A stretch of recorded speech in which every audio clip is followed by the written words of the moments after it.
أيها المسلمون. I'd like to ask Carol Turner to come to the microphone. Carol is a national officer of Stop the War Coalition and a member of the Campaign for Nuclear Disarmament National Council. Thank you, Carol.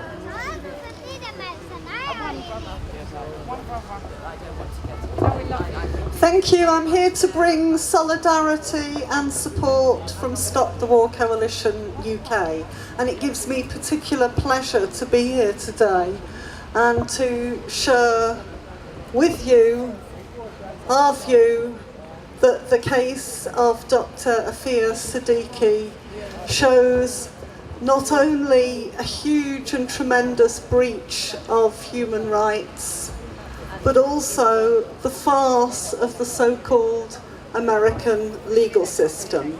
No country which claims to be democratic can possibly call itself so in circumstances where they treat a woman in the way that Dr. Siddiqui is being treated. For me, it's particularly gladdening to be here with you. It would be invidious to say that one example is worse than another, and the many hundreds of examples of detention in Bagram and places like that.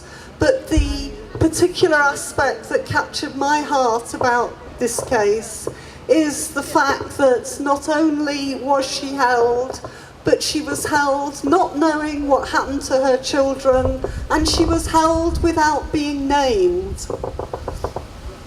The fact that the United States is engaged in this sort of practice is not surprising.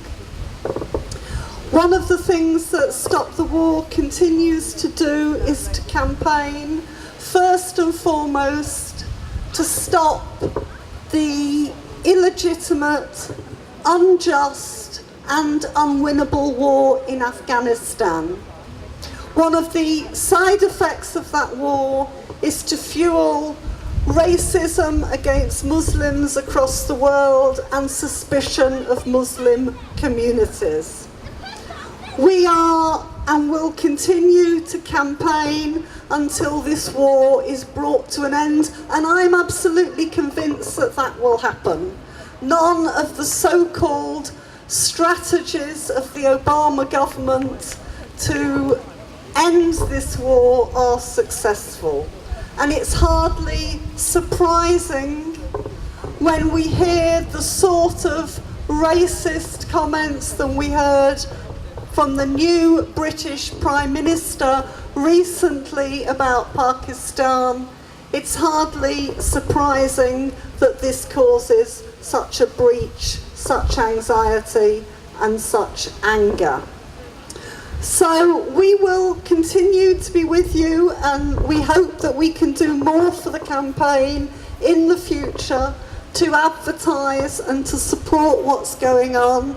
And I'd like to finish by telling you that on November the 20th, we will be holding a national demonstration here in London to call for the British troops out of Afghanistan and to urge you all to support us. Thank you very much.